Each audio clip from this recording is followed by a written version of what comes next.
6월 18일 수요일 이른 아침입니다. 오늘 말씀 읽기 본문은 예레미야 48장입니다.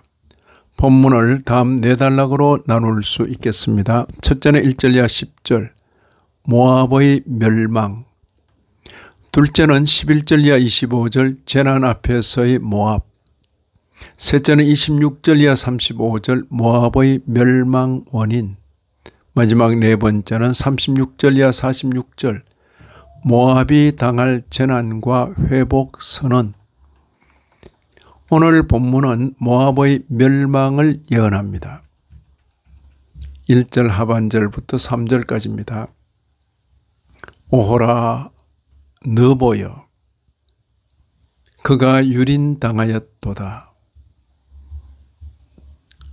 기럇아임이 수치를 당하여 점령되었고 미스갑이 수치를 당하여 파괴되었으니 모압의 찬송 소리가 없어졌도다. 만맨이여 너도 조용하게 되리니 칼이 너를 뒤쫓아 가리라. 호로나임에서 부르짖는 소리여 황폐와 큰 파멸이로다.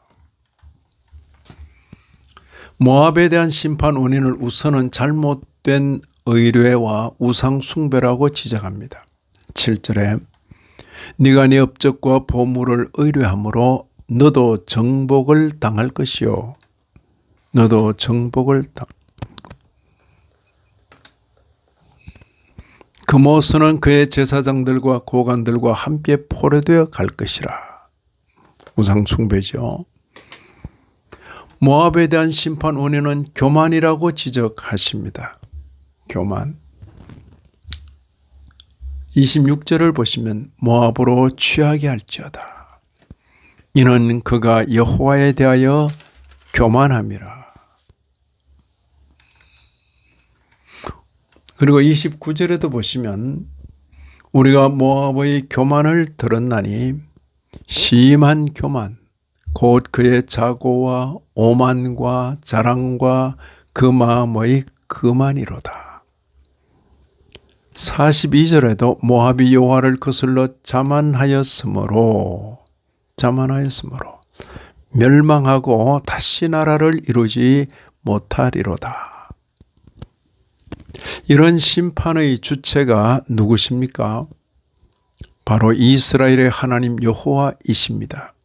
38절 하반절을 보시면 내가 모압을 마음에 들지 않는 그릇같이 깨뜨렸음이라.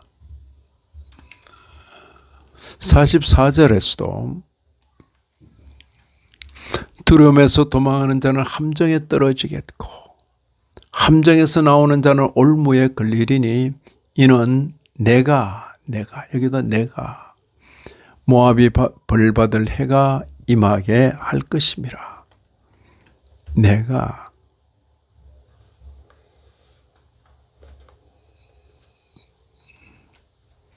작고 보잘것없는 나라 이스라엘의 하나님이 모압을 심판하시는 주체시라니. 예레미야서의 마지막 장들은 비록 예루살렘 성전은 무너지고 선민은 포로 잡혀 갈지라도 여호와 하나님은 건재하시다는 것을 보여주고 있습니다. 47절에 오늘 본문에서 특이한 것은 모압이 이방 나라인데도 불구하고 회복을 약속하시는 것입니다. 여기 47절 보시면 그러나 내가 마지막 날에 모압의 포로를 돌려보내리라. 와우. 모압의 포로를 돌려보내리라. 물론 이 말씀은 신약시대의 그리스도의 복음으로 회개시키실 것을 가리킵니다. 심판도 하나님께서 하시고 회복도 하나님께서 하십니다. 이런 말씀을 읽는 신약교회 성도인 우리로서는 먼저 열방의 하나님 여호와를 찬양하게 됩니다. 우리 하나님은 교회 안에 갇혀 계신 분이 아닙니다. 만민을 지혜와 능력으로 다스리시는 분이십니다. 다음으로 신불신간에 하나님 앞에서 교만하지 말아야 하겠습니다. 교만. 마지막으로 모압에 대한 회복 예언이 실현된 오늘날, 그때는 예언, 지금은 이미 실현된 오늘날, 우리 또한 이 시대의 모압처럼 이미 받은 구원의 은총을 감사하며 살아야 하겠습니다. 이 아침에도 말씀에 참여하신 모든 분들 위해 하나님의 크신 은혜가 더하시기를 진심으로 기원합니다.